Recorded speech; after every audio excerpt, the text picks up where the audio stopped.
ભરૂચ જિલ્લાના વાલિયા તાલુકાના પઠાર ગામ સ્થિત તપોવન આશ્રમ શાળામાં ગૌશાળા આવેલી છે। આ ગૌશાળામાં ગીર ગાયો રાખવામાં આવી છે। ગૌશાળામાં નાના મોટા વાછરડા મળી કુલ 90 ગાયો છે। તેમાંથી 25 ગાયો દુધાળુ ગાયો છે। 25 ગાયો પૈકી સુવર્ણ કપિલા ગાય ગૌશાળામાં આવતા લોકો માટે આકર્ષણ બની છે। સુવર્ણ કપિલા ગાયનો વેદોમાં ઉલ્લેખ કરાયો છે। સુવર્ણ કપિલા, શ્યામ કપિલા, શ્વેત કપિલા ગાય ભાગ્યે જ જોવા મળે છે। સુવર્ણ કપિલા ગાયનું દૂધ વેદોમાં સૌથી ઉત્તમ માનવામાં આવે છે। સુવર્ણ કપિલા ગાયનું દૂધ તેમજ તેમાંથી બનાવેલા ઘીનો ઔષધિ તરીકે ઉપયોગ કરવામાં આવે છે તો તેનું ઉત્તમ પરિણામ મળે છે। તપોવન આશ્રમ સ્થિત ગૌશાળામાં સવાર સાંજ મળીને 25 ગાયોનું કુલ 110 લીટર દૂધ મળે છે। ગાયોના ખોરાક માટે વપરાતો ચારો તેમજ ઝીંઝવાઉ ઘાસ ઓર્ગેનિક રીતે તૈયાર કરવામાં આવે છે કે જેથી દૂધનું ઉત્પાદન ઓર્ગેનિક એટલે કે શુદ્ધ અને સાત્વિક મળી રહે। તપોવન આશ્રમમાં આવેલ નેચરોથેરાપી સેન્ટર ખાતે આવતા દર્દીઓ માટે અહીંના દૂધ ઘીનો વપરાશ કરાય છે।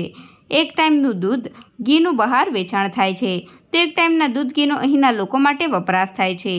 તપોવન આશ્રમ ખાતે બનતા ઘીને અહીંના લોકો લઈ જાય છે તો તેનું ઓનલાઈન અને ઓફલાઈન વેચાણ પણ થાય છે।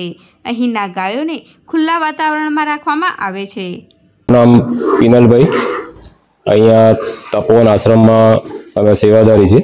અહીં સેવા આપવા માટે આવીએ છીએ અને આ ગૌશાળાની અંદર ટોટલ નાના મોટા થઈને 90 ગાયો છે।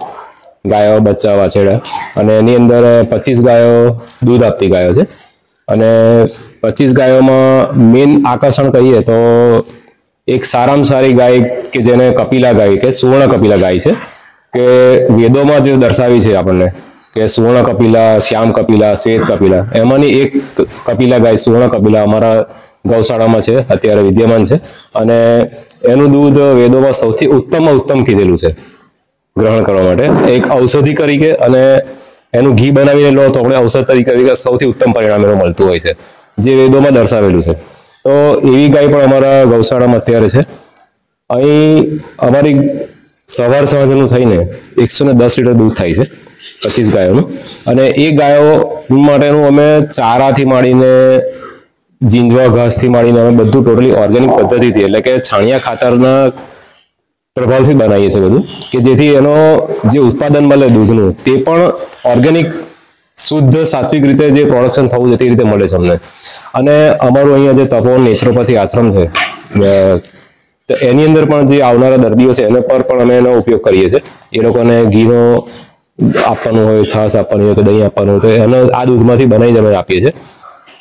પ્લસ જે વધારાનું ઘી થાય તે આશ્રમમાં આવેલા લોકો પણ લઈ જાય અને અમે બહાર પણ એને ઓનલાઈન અને ફિઝિકલી પણ વેચીએ છીએ, ઓફલાઈનમાં બંને રીતે વેચીએ છીએ। એટલે એક બહુ જ કહીએ કે સારામાં સારી પ્રકૃતિની વચ્ચે રહીને ચરતી ફરતી ગાયો છે કે જે કોઈ જગ્યાએ એક જગ્યા પર બાંધી રાખીને જ નથી રાખતા અમે। રોજ સવારે એને ચરવા જાય, ખુલ્લા વાતાવરણમાં ચરે, મુક્ત વાતાવરણમાં એને જે ગમતું હોય તે ચરીને આવે। એટલે કે ગાયના માટે એવું કહેવાયું છે કે એને સેન્સ હોય છે એટલી કે તમને શેની જરૂર છે।